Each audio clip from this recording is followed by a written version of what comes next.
السلام علیکم ورحمۃ اللہ وبرکاتہ۔ نحمدہ ونصلی علی رسولہ الکریم، اما بعد فاعوذ باللہ من الشیطان الرجیم، بسم اللہ الرحمن الرحیم۔ رب اشرح لی صدری ویسر لی امری واحلل عقدۃ من لسانی یفقہوا قولی۔ اللہم فقہنا فی الدین۔ سورۃ البقرہ آیت نمبر 50، لفظی ترجمہ۔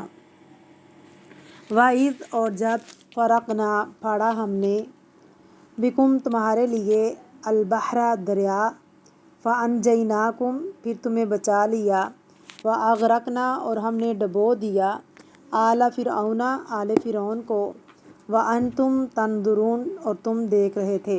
روٹ ورڈ وا اور اس جب اذکرو یاد کرو، کس کو کہا جا رہا ہے؟ بنی اسرائیل کو۔ فرقنا پھاڑا ہم نے، فارقہ فاراقہ فرق کا معنی ہے دو ٹکڑے کرنا۔ فارقہ یفرقو فرقن، عربی میں فرقہ کہتے ہیں۔ فرقہ کا لفظ سنا ہے کبھی آپ نے؟ پارٹی بازی۔ فرقنا ہم نے پھاڑ دیا بکم ساتھ تمہارے، یعنی تمہارے لیے، مراد ہے البحر سمندر، پانی کے وسیع میدان، پانی کا وسیع علاقہ۔ فَأَنْجَيْنَاكُمْ پھر انجیناکم نجات دی ہم نے تم کو، بچا لیا ہم نے تم کو۔ نون جیم واو وہی پڑھا ہے، یہی پیچھے پڑھا ہے ہم نے۔ نجیناکم والا ہے نجات دینا، کم تم کو بنی سے۔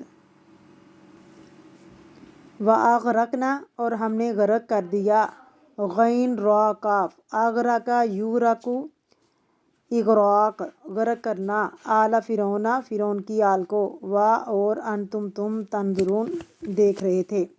نون زوارا تا کس کی علامت ہے؟ جمع حاضر کی، اور واو نون جمع کی علامت ہے۔ تنظرون تم دیکھ رہے تھے، سب آنکھ سے دیکھنا، سامنے سے بھی اور اندر سے بھی، دونوں طرح سے۔ نظر کیا ہے؟ سامنے سے دیکھنا، تم دیکھ رہے تھے۔ تفسیر: وَإِذْ فَرَقْنَا بِكُمُ الْبَحْرَ اور جب ہم نے پھاڑ دیا تمہارے لیے سمندر کو۔ یہاں ایک خاص واقعے کی طرف اشارہ ہے۔ اللہ تعالیٰ نے موسیٰ علیہ السلام کو بھیجا تاکہ بنی اسرائیل کو فرعون کے ظلم سے نجات دلائے۔ تو جب اللہ تعالیٰ کا حکم آیا تو موسیٰ علیہ السلام سارے بنی اسرائیل کو لے کر وادی طی کی طرف جانے لگے۔ آگے پہنچے تو دریا یا سمندر تھا۔ البحر کا لفظ سمندر یا دریا کا لفظ دونوں کے لیے استعمال ہوتا ہے۔ اس کی پوری تفصیل سورۃ الشعراء میں آتی ہے، اور وہاں پر جب موسیٰ علیہ السلام اپنی قوم کو لے کر قریب پہنچے، آگے دریا اور پیچھے آل فرعون تھے، تو بہت پریشان ہوئے۔ ساتھی کہنے لگے کہ تو ہمیں یہاں اس لیے لے کر آیا ہے تاکہ ہم ہلاک ہو جائیں، تاکہ دشمن ہمیں پکڑ لے۔ تو اس وقت موسیٰ علیہ السلام نے کیا کہا؟ موسیٰ علیہ السلام نے کہا کلا ہرگز نہیں، انما ربی سیہدی بے شک میرا رب میرے ساتھ ہے، وہ مجھے راہ دکھائے گا۔ بہرحال موسیٰ علیہ السلام کو ہم نے حکم دیا کہ اپنا عصا مارو پانی پر، تو پانی دو حصوں میں بٹ گیا، درمیان سے سڑک نکل آئی، اور ہوا کو حکم دیا، ہوا نے وہ جگہ خشک بھی کر دی۔ دونوں طرف کا پانی بڑے پہاڑوں کی طرح دونوں سائڈوں پر ہو گیا، جیسے بڑے پہاڑی علاقوں سے گزر رہے ہیں، بالکل اسی طرح سمندر کے بیچ سے گزر گئے۔ فَرَقْنَا بِكُمْ ہم نے تمہارے لیے سمندر پھاڑ دیا، یہ کوئی معمولی سی بات نہیں۔ فَأَنْجَيْنَاكُمْ پس نکال لیا یا بچا لیا تم کو، وَأَغْرَقْنَا آلَ فرعون اور ان کو وہاں غرق کر دیا، کیونکہ وہ پیچھے آگے تھے بنی اسرائیل کو فالو کرتے ہوئے، اور جب وہ غرق ہو گئے تو تم دیکھ رہے تھے اپنی نظروں سے، تمہارے سامنے تھے وہ۔ تو اس سے کیا پتہ چلتا ہے کہ اللہ تعالیٰ جب کسی کو تکلیف سے نکالنا چاہتا ہے تو ایسے ایسے اسباب پیدا کرتا ہے جو عام انسان کی عقل میں بھی نہیں آیا۔ یہ بالکل عقل کے خلاف بات ہے کہ سمندر پھٹ جائے اور اس میں سڑک بن جائے۔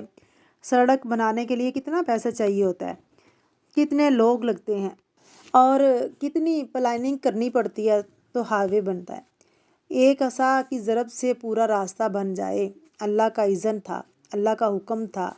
اللہ کچھ کرنا چاہے، اذا اراد شیئا ان یکون لہ کن فیکون، تو وہ ہو جاتا ہے۔ پھر کیا کرنا چاہیے؟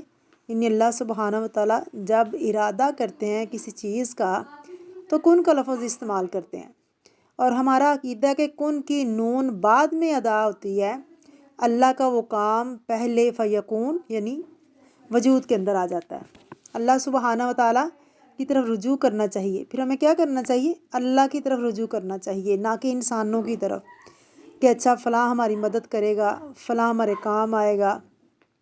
امت مسلمہ کا کیا حال ہے؟ اللہ تعالیٰ سے زیادہ ان کی نظر کس کی طرف ہے؟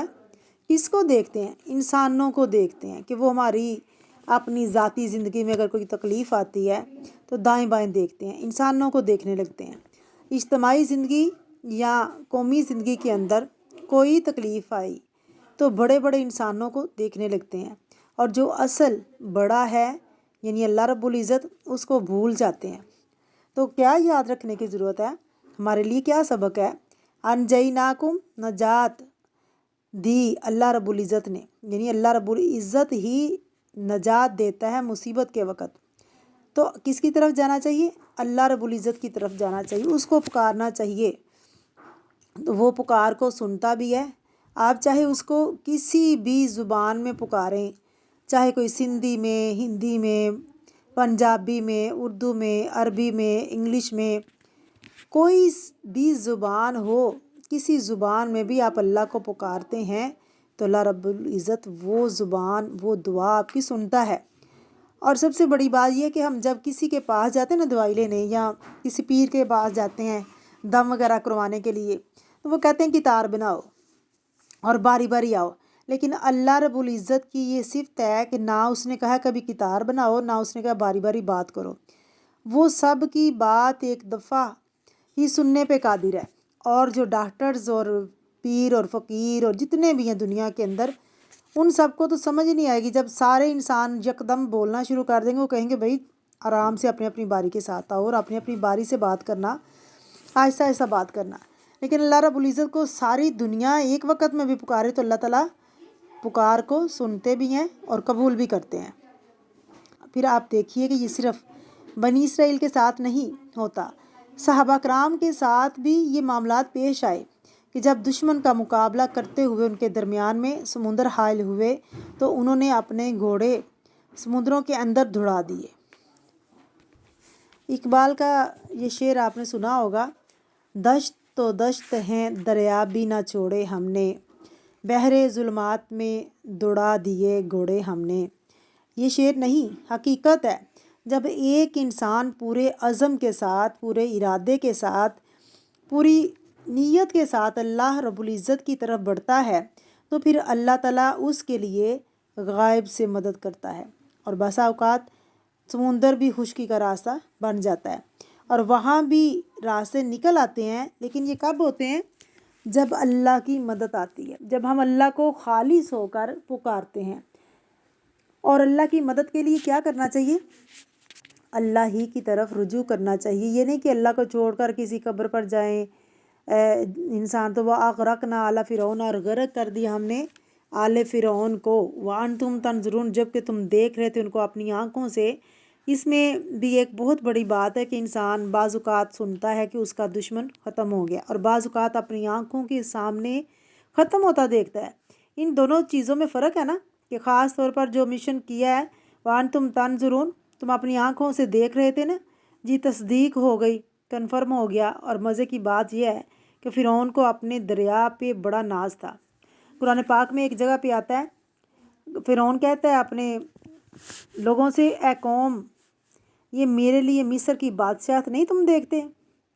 اور ہاذہ الانہار تجری من تحتہا، یہ دریا جو میرے نیچے بہتے ہیں، افلا تبصرون، کیا تم نہیں دیکھتے ہو کہ میں کتنا بڑا بادشاہ ہوں؟